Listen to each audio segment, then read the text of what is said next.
Diascofoot, le miroir du football de la diaspora congolaise.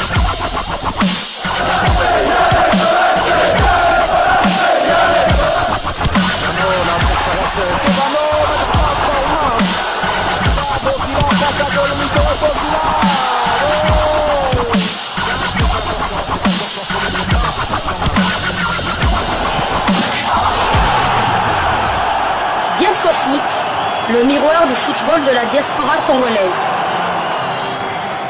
Vous êtes sur Diascofoot, le miroir du football de la diaspora congolaise. Diascofoot vous dit bonjour, nous sommes heureux de vous savoir très nombreux en train de suivre votre chaîne YouTube dédiée uniquement aux footballeurs de la diaspora congolaise.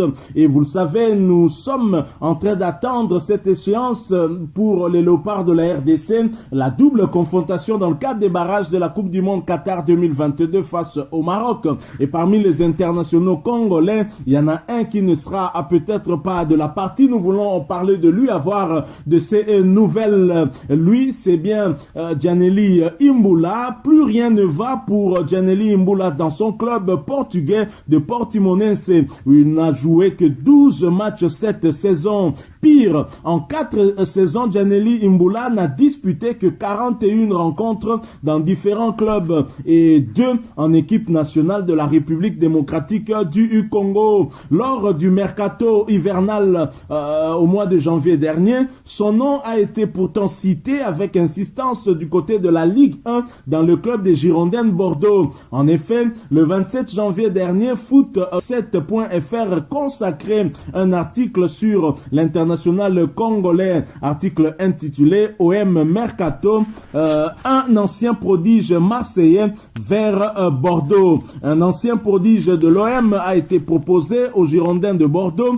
Le milieu de terrain évolue actuellement au Portugal. Gianelli Imbula, l'ancien joueur de l'Olympique de Marseille, a été proposé aux Girondins de Bordeaux. Le milieu de terrain actuellement sous contrat avec le club de Portimonense au Portugal pourrait donc retrouver la Ligue 1. Le joueur de 29 ans cherche à relancer sa carrière. Il a été formé à Guingamp, puis a été acheté par l'OM avant de rejoindre le FC Porto pour 20 millions d'euros, revendu 6 mois plus tard 25 millions d'euros à Stoke City en Angleterre. À ce moment-là, les soucis commencent pour Imbula. Des prêts consécutifs à Toulouse, au Rayo Vallecano, à Lecce peu concluants. Le gaucher de 29 ans s'engage avec le club russe de Sochi. Il ne dispute qu'un seul match et rejoint son club actuel de Portimonense, un club où il ne joue quasiment pas. Un retour en France pourrait lui faire le plus grand bien.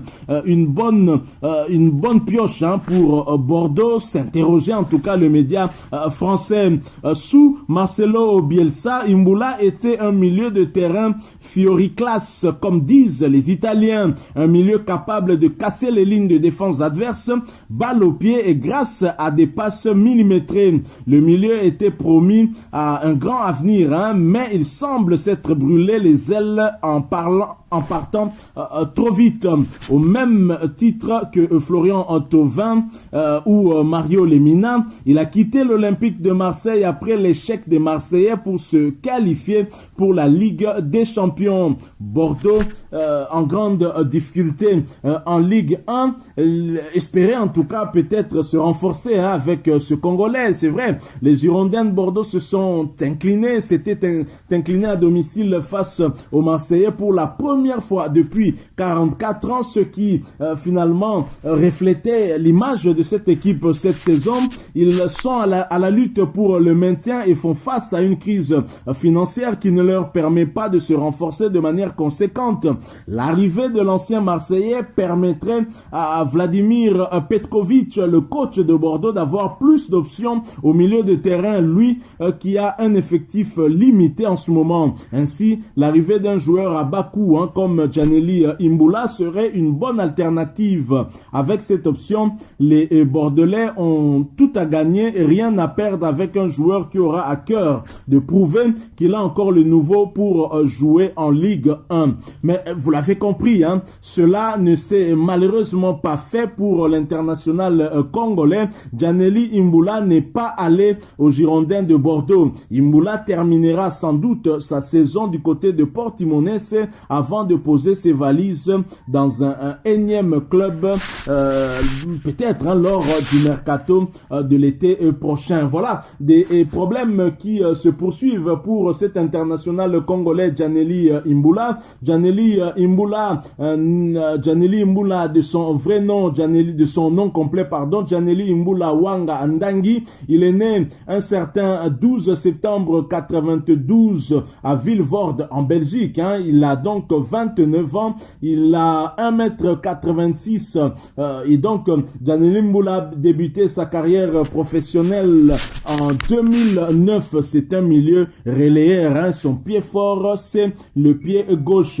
Alors sa carrière professionnelle, il a débuté bien sûr dans son club formateur. C'est à Guingamp lors de la saison, en tout cas 2009-2013. Ensuite, c'est l'Olympique de Marseille qui va l'acheter lors de la saison 2013-2015. Mais à Guingamp, il avait quand même disputé 104 matchs pour 4 buts inscrits, alors que du côté de l'Olympique de Marseille, où il a joué 2 ans, de 2013 à 2015, il a disputé 76 matchs pour 3 buts inscrits. Ensuite, il va du côté de Porto pour une saison, 2015-2016, il joue 21 matchs, il n'a pas inscrit de but. Ensuite, vendu par Porto de la saison 2016 à 2020 du côté de Stoke City, 28 matchs joués pour 2 buts inscrits. Il sera prêté par le club anglais pour la saison 2017-2018 du côté de Toulouse FC. Il joue 32 matchs, 1 but inscrit. 2018-2019, prêté à nouveau en Espagne du côté du Rayo Vallecano, 24 matchs, 1 but inscrit. 2019-2020, prêté du côté de l'Italie à l'US Lecce, 4 matchs joués, 1 but inscrit. En 2020, prêté du côté de Sochi en Russie, il joue un seul match pour aucun but inscrit, et depuis 2021, il a rejoint Portimonense où il n'a joué que 12 matchs pour 0 but inscrit. Un joueur dont la carrière était en tout cas la carrière, on espérait en tout cas qu'il aurait pu faire une très grande carrière, mais voilà qu'il connaît quand même des déboires depuis quelques temps, et son parcours en équipe nationale n'est pas aussi élogieux. En effet, il a joué avec les équipes d'âge de la France, notamment en 2013 avec l'équipe de France de moins de 20 ans, 4 matchs, 1 but inscrit.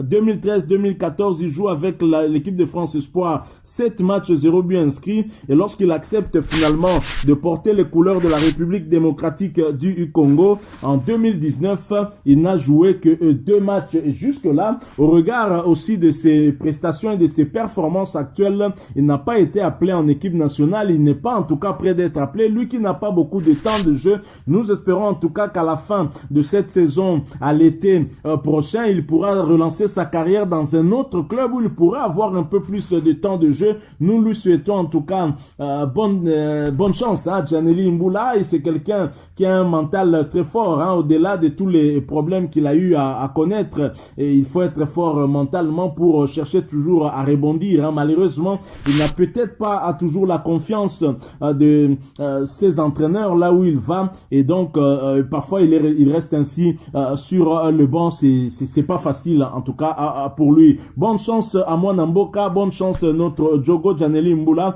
Nous espérons en tout cas que tu vas rebondir dans un autre club ou un autre championnat. C'est vrai que ton parcours était un tout petit peu long. Tu es passé dans beaucoup de pays, la France, l'Italie, l'Angleterre, l'Espagne, le Portugal. Tu as pratiquement connu tous les grands championnats du monde, puisque les grands championnats européens sont aussi parmi en tout cas les plus grands championnats au monde. Donc voilà, nous espérons que les choses iront pour le mieux pour l'international congolais. Voilà qui met fin à cette information que nous avons voulu partager avec vous sur Djaneli Imbula. Vous étiez certainement en manque des informations concernant ce joueur. Maintenant, vous savez de quoi il en est. Si vous avez aimé ce sujet, laissez-nous un maximum de j'aime. Merci de partager avec nous votre opinion en nous la laissant à travers un commentaire. Abonnez-vous si vous êtes nouveau ou ancien que vous ne vous êtes pas encore abonné. N'oubliez pas d'activer la petite cloche de notification. Pour cela, cliquez tout simplement sur celle que vous verrez apparaître dès que vous serez abonné, parce qu'elle va vous permettre de ne plus rien manquer des prochaines vidéos que nous allons vous proposer. Encore une fois, merci à vous, avec espoir de vous retrouver bientôt dans un autre sujet d'actualité. En attendant, portez-vous bien, et Diasco Foot vous dit au revoir.